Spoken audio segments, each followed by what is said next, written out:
Right, hello everybody, welcome to the channel called The Sale Remains the Same. Why is it called that? Well, because I fucking love Led Zeppelin and it's my channel and I can name it whatever the fuck I want. Alright, so this is how I roll. I'm in the car business. I've been in the business for 17 years. I curse, I swear, and I talk like a car guy, but it's of paramount importance that you, when you're in front of the customer, talk like somebody could be that can be trusted.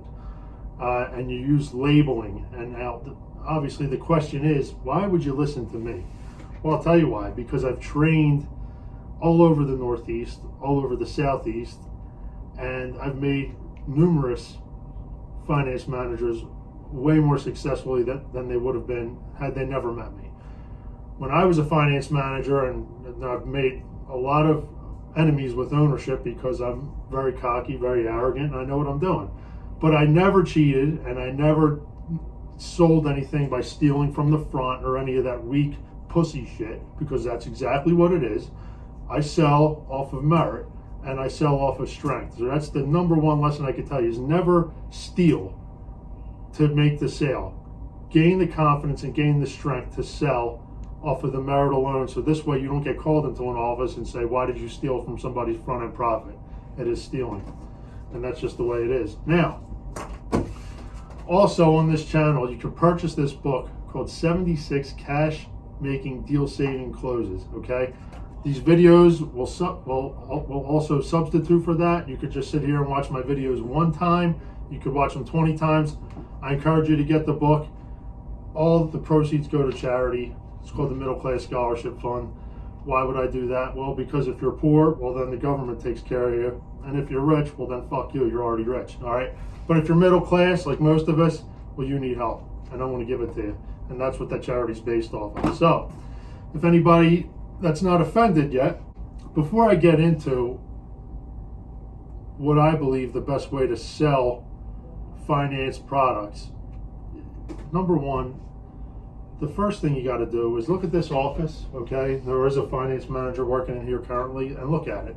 Now, the reason why I taped in this office is because it's everything you don't want a finance office to be. There's no conversation starters, there's no pictures on the wall, there's nothing about you that lets the customer know who you are.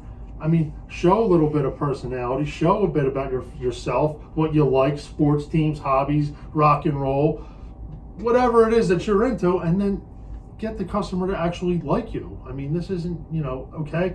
Believe it or not, this is so fundamental. I can't believe I'm working at a store right now that I have to say this, but it happens everywhere. So don't feel like you're alone.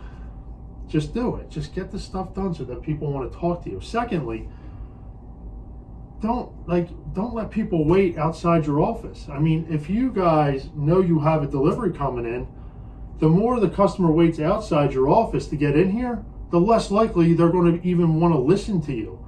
So what I did, and I think that's the best thing I did, is I would load the deals I would come get the customer in my office. I am not a believer in the formal interview in the traditional sense, where you go in and you ask all the traditional questions. How long do you keep your car? How many miles do you drive? So pretty much all you're doing is you're preparing the customer for a fight, and you're going to get them in the office and their guard's going to be up, and you don't want that. I mean, if you go into a street fight with somebody, the last thing you want is they're ready to go. I mean, you don't want to sucker punch people, but you definitely want them to like you a little bit first before you're about to try to get them to buy stuff. So you don't want to completely prepare them for everything that they're already prepared to say no to. You know what I mean? So you want to just keep it light, bring them in the deal while you're loading. Talk to them about their kids, talk to them about their family, talk to them about their last car, and then lead into some of the questions, and they'll all think it's all nonchalant. The whole point of my approach to selling F&I products is nonchalant. I want these people to think that I'm not good at closing. I don't want them to think that I'm that guy behind them. I want them to think that I'm just going to be the easiest person to deal with possible. And little do they know that I have a lot more, but that's the point. It's called the rope-a-dope, okay? It works.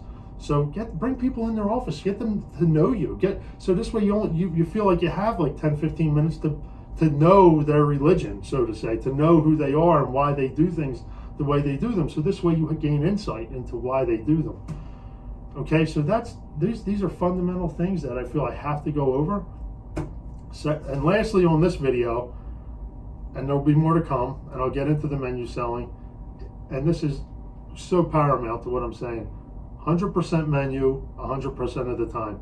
Do not ever not menu somebody. You have to offer all your products all the time. I don't care if it's a cash deal or it's a special rate or it's a lease or whatever excuse you want to sell yourself to unsell the customer.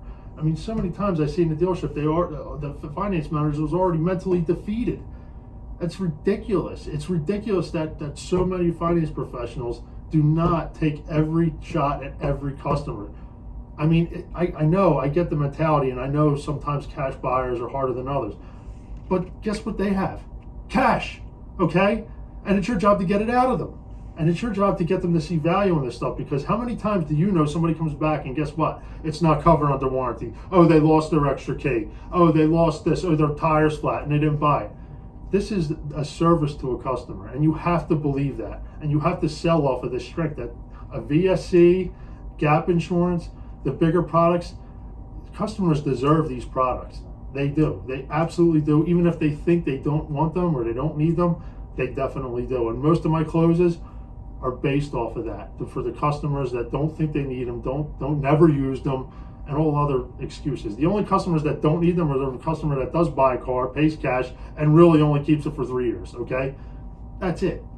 And even then, I would argue it, okay? So get in the right frame of mind, people, okay? Strap it on, okay? Have the gumption to go after every sale and persist until you succeed and until you know you've gotten to every customer's final limit.